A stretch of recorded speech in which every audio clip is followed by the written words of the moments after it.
Hi friends, நான் உங்களோட ருச்சிமா. ஒரு அடர்ந்த மலையடிவாரத்தில் சிறிய குடில் அமைத்து வாழ்ந்து வந்தான் இளமாறன். அந்த ஊரே வறட்சியால் வாடிக்கொண்டிருந்த போது அவன் மட்டும் நம்பிக்கையை விடாமல் உழைத்தான். அவனுடைய ஒரே கனவு அந்த மொட்டை பாறையில் ஒரு பசுமையான சோலையை உருவாக்குவதுதான். ஊர் மக்கள் அவனை பார்த்து எள்ளி நகையாடினாலும் அவன் தன் பாதையில் உறுதியாக இருந்தான். காலையில் சூரியன் உதிக்கும் முன்பே எழுந்து வெகு தூரம் நடந்து சென்று தண்ணீர் கொண்டு வருவான். காய்ந்து போன அந்த நிலத்தில் தன் கைகளால் ஒரு சிறு குழி தோண்டினான். அந்த மண்ணின் ஈரப்பதம் முழுவதும் வற்றி போயிருந்தாலும் அவனது மன உறுதி வற்றவில்லை. முதல் விதையை அவன் விதைத்த போது வானம் மௌனமாக அவனது செயலை பார்த்து கொண்டிருந்தது. பல நாட்கள் மழையே பெய்யாமல் வெயில் சுட்டரித்த போதும் அவன் சோர்ந்து போகவில்லை. ஒவ்வொரு நாளும் அவன் கொண்டு வரும் ஒரு குடம் தண்ணீர் அந்த விதைக்கு அமிர்தமானது. கைகள் கொப்புளம் பூத்தாலும் கால்கள் தளர்ந்தாலும் அவன் தன் கடமையிலிருந்து பின்வாங்கவே இல்லை. மண்ணுக்குள் இருக்கும் அந்த உயிர் எப்போது வெளியே வரும் என்று தவம் இருந்தான். செடி முளைக்கும் முன்னே அவனது வியர்வை அந்த நிலத்தில் ஒரு நதியை உருவாக்கியது. ஒரு நாள் காலை ஒரு சிறிய பச்சை தளிர் மண்ணை பிளந்து வெளியே வந்தது. அந்த தளிர் வளர்ந்து ஒரு சிறு செடியாக மாறிய போது அவனது மகிழ்ச்சிக்கு எல்லையே இல்லை. செடியை சுற்றி வேலி அமைத்து ஆடு மாடுகள் கடிக்காமல் கண்ணும் கருத்துமாக பார்த்து கொண்டான். காற்று பலமாக வீசும் போது செடி ஒடிந்து விடாமல் இருக்க முட்டு கொடுத்து காத்தான். இரவில் நிலவின் ஒளியில் அந்த செடியுடன் அமர்ந்து தன் மனக்குறைகளை எல்லாம் பேசுவான். செடியும் அவனது அன்பை புரிந்து கொண்டது போல மிகவும் வேகமாக வளரத் தொடங்கியது. சில காலத்திலேயே அது ஒரு மரமாக உருவெடுத்து அந்த இடத்திற்கே ஒரு தனி அழகை கொடுத்தது. மரத்தின் நிழல் படர தொடங்கியதும் அங்கு பறவைகளின் வருகை மெதுவாக அதிகரிக்க தொடங்கியது. அந்த ஒரு மரம் கொடுத்த நம்பிக்கையில் அவன் மேலும் பல விதைகளை நடத் தொடங்கினான். பல வகையான பல மரங்களையும் நிழல் தரும் மரங்களையும் வரிசையாக நட்டு பராமரித்து வந்தான். தண்ணீர் தட்டுப்பாடு ஏற்பட்ட போதும் சொட்டு நீர் பாசனம் போன்ற யுக்திகளை கையாண்டான். மண் வளத்தை மேம்படுத்த இயற்கையான உரங்களை சேகரித்து அந்த நிலத்திற்கு பயன்படுத்தினான். சில ஆண்டுகளில் அந்த மொட்டை பாறை ஒரு குட்டி வனமாகவே மெல்ல மாறத் தொடங்கியது. சுற்றியுள்ள ஊர் மக்கள் வியப்புடன் அவனது விடாமுயற்சியை பார்த்து பேசிக்கொள்ள தொடங்கினார்கள். அவமானப்படுத்திய அதே மனிதர்கள் இப்போது அவனிடம் வந்து ஆலோசனை கேட்கும் நிலை உருவானது. காலம் உருண்டோடியது. இளமாறனின் சோலையில் இப்போது நூற்றுக்கணக்கான மரங்கள் வானை முட்டி நின்றன. அங்கு ஒரு சிறிய குளம் வெட்டி மழைநீரை சேமித்து நிலத்தடி நீர் மட்டத்தை உயர்த்தினான். வறண்ட அந்த பகுதியில் இப்போது எப்போதும் குளிர்ந்த காற்று வீசிக்கொண்டே இருந்தது. பல அரிய வகை பறவைகளும் சிறு விலங்குகளும் அந்த வனத்தை நோக்கி வர தொடங்கின. இளமாறன் இப்போது ஒரு முதியவர் என்றாலும் அவனது உற்சாகம் குறையவே இல்லை. தினமும் ஒவ்வொரு மரத்தையும் தொட்டு தழுவி அவற்றுடன் உறவாடுவதை அவர் வழக்கமாக கொண்டிருந்தார். அந்த மரங்கள் அவருக்கு பிள்ளையாகவும் உற்ற நண்பர்களாகவும் மாறிப்போனது ஒரு அதிசயம். அவரது வனத்தில் பூத்த மலர்களின் வாசம் பல மைல் தூரத்திற்கு பரவி அனைத்தையும் ஈர்த்தது. தேனீக்கள் அங்கே கூடு கட்டி தேனை சேகரிக்க தொடங்கின. வண்ணத்து பூச்சிகள் நடமாடின. ஒரு காலத்தில் எதற்கும் உதவாது என்று ஒதுக்கப்பட்ட நிலம் இன்று சொர்க்கமாக தெரிந்தது.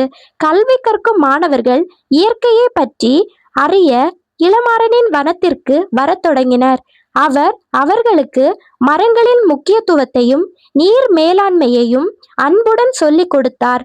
இயற்கை என்பது நமக்கானது மட்டுமல்ல, வரும் சன்னதிக்கானது என்பதை அவர் உணர்த்தினார். இளமாறன் விதைத்த விதைகள் இப்போது ஒரு பெரும் சமூக மாற்றத்திற்கு வித்திட்டது. ஒரு சமயம் கடும் புயல் தாக்கிய போது பல மரங்கள் வேரோடு சாய்ந்து விழுந்தன. ஊரே அச்சத்தில் இருந்தபோது இளமாறன் கலங்காமல் விழுந்த மரங்களை அப்புறப்படுத்தினார். மீண்டும் புதிய கன்றுகளை நட்டு அந்த வனத்தை மீண்டும் பழைய நிலைக்கு கொண்டு வந்தார். தோல்வி என்பது முடிவல்ல, அது ஒரு புதிய தொடக்கம் என்பதை அவர் உணர்ந்திருந்தார். இயற்கை சீற்றங்களை கண்டு அஞ்சாமல் அதோடு இணங்கி வாழ அவர் பழகி கொண்டார். சிதைந்த வனத்தை மீண்டும் கட்டி எழுப்பும் போது அவர் காட்டிய வேகம் வியப்பானது. இளமாறனின் இந்த மன உறுதி அந்த ஊர் இளைஞர்களுக்கு பெரும் பாடமாக அமைந்தது.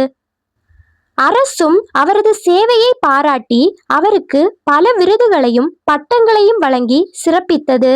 ஆனால் அவர் எதற்கும் மயங்காமல் எப்போதும் போல தன் கைகளில் மண்வெட்டியுடன் காணப்பட்டார்.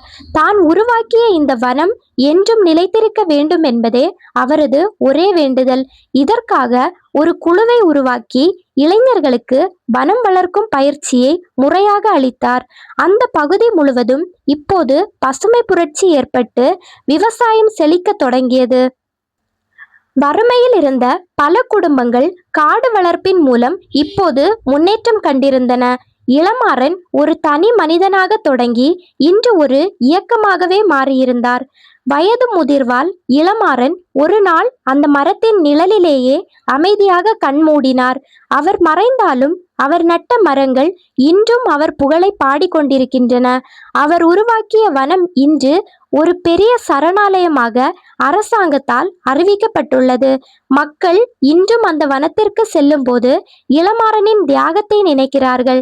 அவர் காட்டிய பாதை இன்று பலருக்கு வாழ்வாதாரமாகவும் ஊக்கமாகவும் இருந்து வருகிறது. ஒரு மனிதன் நினைத்தால் இந்த உலகையே மாற்ற முடியும் என்பதற்கு அவரே சாட்சி. அந்த பசுமை சோலை என்றும் இளமாறனின் பெயரையும் புகழையும் நிலைநாட்டி கொண்டே இருக்கும். இறுதியாக அந்த வனத்தின் நுழைவாயிலில் இளமாறனின் திருவுருவ சிலைக்கு கீழ் ஒரு வாக்கியம் உள்ளது. அதை காணும் ஒவ்வொருவரும் வாழ்க்கையின் உண்மையான பொருளை புரிந்து கொண்டு திரும்பி செல்கிறார்கள். உழைப்பும் பொறுமையும் இருந்தால் கல்லும் கனியாகும் என்பதை அந்த வனம் உலகுக்கு சொல்கிறது.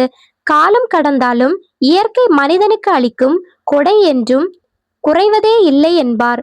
ஒவ்வொரு மனிதனும் ஒரு மரமாவது நட வேண்டும் என்ற எண்ணம் அங்கே பிறக்கிறது.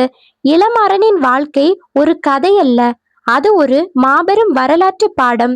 அமைதியும் அன்பும் நிறைந்த அந்த வனத்தில் இன்றும் இளமாறன் வாழ்ந்து கொண்டே இருக்கிறார். வாழ்க்கை என்பது நாம் எதை பெறுகிறோம் என்பதில் இல்லை, எதை விட்டு செல்கிறோம் என்பதில்தான் இருக்கிறது. நாம் விதைக்கும் நற்செயல்கள் என்னும் விதைகள் நாம் காலத்திற்கும் பிறருக்கு அடுத்த தலைமுறைக்கும் நிழல் தரும் விருட்சங்களாக மாறும். முயற்சியும் நம்பிக்கையும் ஒருபோதும் வீண் போகாது. அவை காலத்தின் ஓட்டத்தில் அழியாத அடையாளங்களை உருவாக்கும். இயற்கையை நேசிப்பவன் ஒருபோதும் தனிமையில் இருப்பதில்லை. அவனது ஒவ்வொரு சுவாசத்திலும் பிரபஞ்சம் கலந்திருக்கும். இந்த ஸ்டோரி உங்க எல்லாருக்கும் கண்டிப்பா பிடிச்சிருக்கும் அப்படின்னு நான் நம்புறேன். அப்படி பிடிச்சிருந்துச்சு அப்படின்னா கண்டிப்பா உங்க ஃப்ரெண்ட்ஸ், ஃபேமிலி எல்லாருக்கும் ஷேர் பண்ணி விடுங்க. மறக்காம நீங்க சப்ஸ்கிரைப் பண்ணி வச்சுக்கோங்க. இனி ஒரு அடுத்த பெரிய வீடியோல சந்திக்கலாம். அது வரைக்கும் பாய்.